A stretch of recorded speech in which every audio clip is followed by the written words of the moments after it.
ஜெய் ஸ்ரீ கிருஷ்ணா. ஸ்ரீ மகாவிஷ்ணு ராவணனை அழிப்பதற்காக ஸ்ரீராமராக அவதரித்தார்.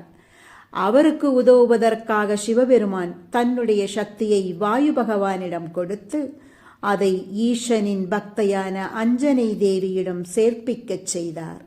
அச்சக்தி வடிவமே அஞ்சனை மைந்தர் ஆஞ்சநேயர்.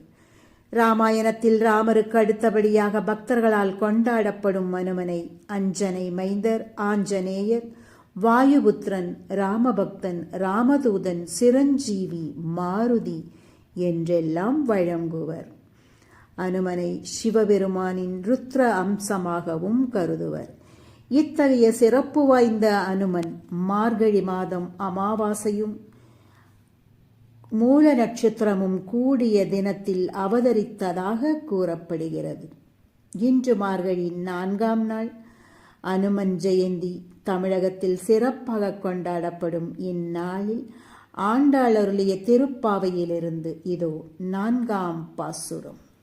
ஆழிமழை கண்ணா ஒன்று நீ கைகரவேல், ஆழியுள் புக்கு முகந்து கொடு ஆர்த்தேரி, பூழி முதல்வன் உருவம் போல் மெய் கருத்து, பாழியந்தோளுடை பத்மநாபன் கையில், ஆழி போல் மின்னி வலம்புரி போல் நின்றதிர்ந்து, தாழாதே சார்கம் உதைத்த சரமழை போல், வாழ உலகினில் பெய்திடாய் நாங்களும் மார்கழி நீராட மகிழ்ந்தேலோரெம்பாவா.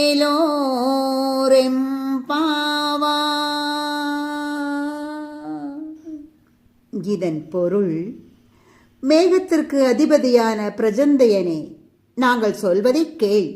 உன்னிடம் ஒரு சொட்டு தண்ணீரை கூட வைத்துக் கொள்ளாதே. கடல் நீர் முழுவதையும் முகர்ந்து கொண்டு மேலே சென்று உலகாளும் முதல்வனாகிய கண்ணனின் நிறம் போல கருத்து, வலிமையான தோள்களை உடைய பத்மநாபனின் கையில் உள்ள பிரகாசமான சக்கரத்தைப் போல் மின்னலை வீசி, வலம்புரி சங்கு ஒலிப்பது போல இடியோசை எழுப்பி, வெற்றியை மட்டுமே ஈட்டும் அவனது சார்ங்கம் எனும் வில்லிலிருந்து புறப்படும் அம்புகளைப் போல மழை பொழிவாயாக. அம்மழையால் நாங்கள் இவ்வுலகில் மகிழ்வுடன் வாழ்வோம். மார்கழி நீராடுவதற்காக எல்லா நீர்நிலைகளையும் நிரப்பி எங்களை மகிழ்விப்பாயாக. ஆயிரூலச் சிறுமியர் ஆழிமழை கண்ணா என்று அழைப்பது கண்ணனை அழைப்பது போல இருந்தாலும் அது மேகத்திற்கு அதிபதியான பிரஜந்தையனையே குறிக்கும். ஸ்ரீவில்லிப்புதூரில் பெரியாழ்வார் என்று வழங்கப்படும் விஷ்ணு சித்தர் எனும் அந்தனருக்கு துளசி செடியின் கீழ் கிடைத்த ஆண்டாளுக்கு விஷ்ணு சித்தரிட்ட பெயர் கோதை. கோதை நாச்சியார் உலக நன்மைக்காக ஊரில் உள்ள நீர்நிலைகள் எல்லாம் நிறைந்திருக்க மழை வேண்டி பாடும் இப்பாசுரத்தின் வாயிலாக நீரில்லை என்றால் இறைவர்க்கான வழிபாடும் இடர்படும் என்பதை உணர்வோமாக.